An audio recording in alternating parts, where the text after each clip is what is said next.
camera operator. A person running robocams in the back is 4. A person switching is 5. We have 2 people here is 6, 7. A person running sound down front is 8 as a bare minimum. So the other position here is lighting. So this is the lighting council on this side. So this is the person running lights for shows and so forth. And again, that's just basically a big PC. It spits all its data over a piece of Cat5 up to another set of brains up in racks, and those 2 happen to be in those same rooms up there, and they control the lights. So everything we have here is getting or taking its signal digitally from the sources. The board, the soundboard, for instance, is 48 mic lines. It'll eat 48 microphones, and all those come over 2 coax cables like you'd run your cable television with. A send and a return. It's amazing. And pretty much you can convert that to fiber and then run it 11 miles or something ridiculous. So we don't have to get that much light. What else am I forgetting here? I think another thing is to tell them maybe about the in-ear and the wireless technology, and then also Sure. tell them about maybe how we can record the different tracks. Absolutely.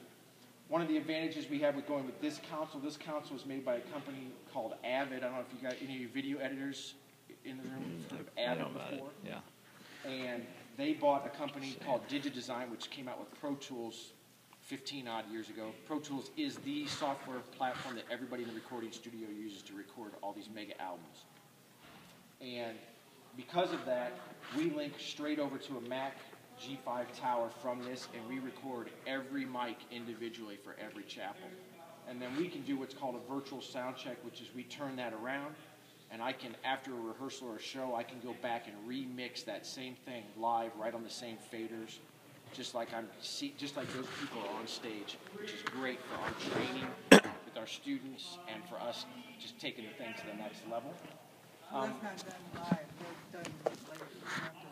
Yeah, I'm not remixing it for video.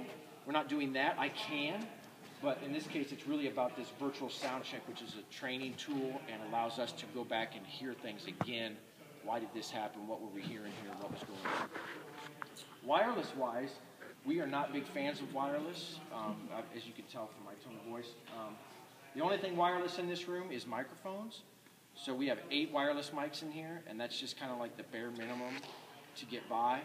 And we have wireless monitors here for the musicians. So most of the musicians in the band, the backup into the band, you'll notice there's no speakers on the floor next to them. They're all wearing in-ear monitors with a wireless body pack, and we're spitting all that to them wirelessly.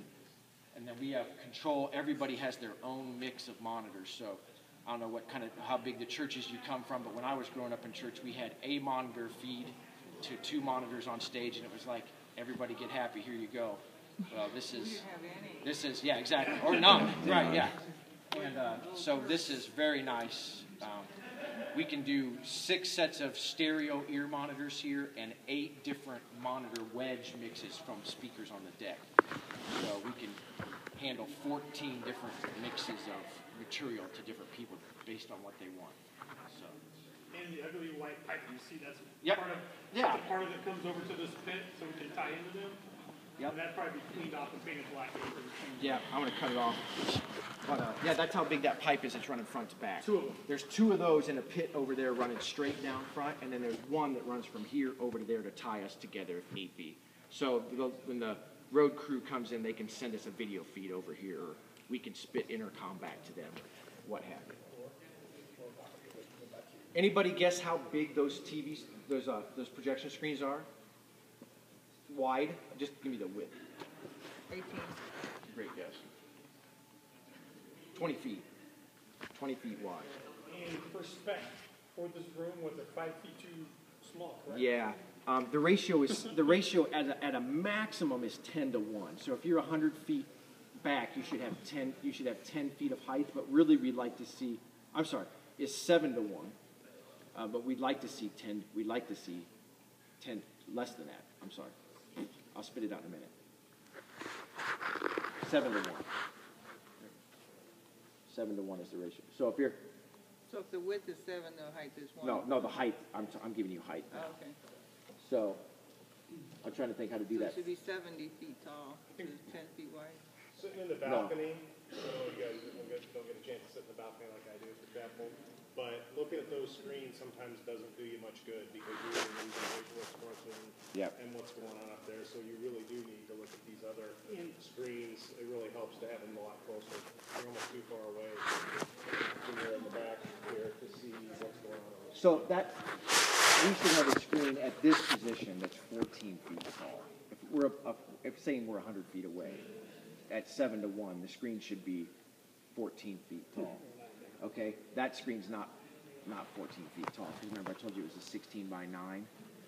So it's 16 this way and 9 this way. It's not even 14 feet tall here. So basically, we're at the back end of what that screen can cover right here, and we got to cover this other 30 feet of people. Because that screen's too high for these folks.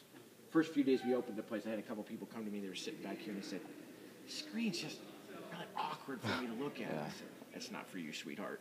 You look up there." The other two things that we want to touch on in the back is you see the little gray things that not security cameras seen if you guys are doing your homework in class. Those are just robotic cameras.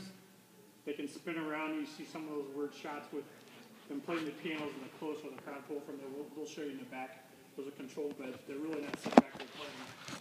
They could be playing Xbox, I'm not saying, but you'll see the controls in the back. It's better if they have Xbox skills. Yeah. You mean those are cameras? Yeah, you'll see there's 4 of them. There's 2 here, 2 up on the front. Yeah, And then I also saw those panels that they're attached to as a part of what Matt was explaining to you. They look like a wood pretty facade, but those are actually, if you get up close as you guys are walking up, you might want to look at it really close. There's a whole bunch of little holes and wafers to help acoustically in this room. So The lighter wood you see there is cut like a waffle fry. Yeah.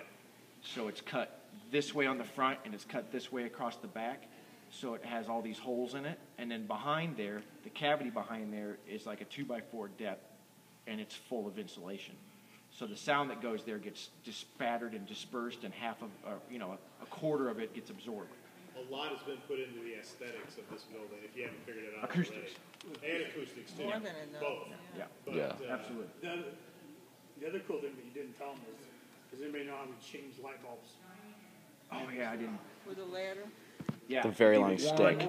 ridiculous ladder. Oh, didn't he say there's a catwalk up there? Well, yeah, but think about that. These are floating tiles.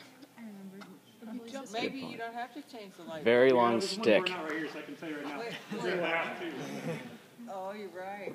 Oh, that one's The original, back to the original design of this building, 03, again, there was a big, huge spider web of catwalks, which is typical in a theater like this, where there's a catwalk that gets you within 3 feet of every fixture, so you can basically do some sort of stretch act out there and get to that fixture. Well, that's super expensive. So these are on scenery tracks or like curtain tracks like you'd have at a theater. And you literally open a door on that side. It's 2 separate systems, one for that side, one for this side per row. And you just go out there. There's a hallway that runs right underneath that window height all the way along the back. And you go back there on a little 2-foot step ladder, open a hatch, pull back the laundry, so to speak, and deal with it, and then send it back out. Naples, yeah. And that saved us like $1 million in catwalk. And one of the original plans, I think, called for motorized ones as well. Yeah. And they're not. They're No, it's just Well, they are. We're the motor. Yeah. Yeah. Human Yeah. motors. Yeah. All right, great. Let's walk down front and we'll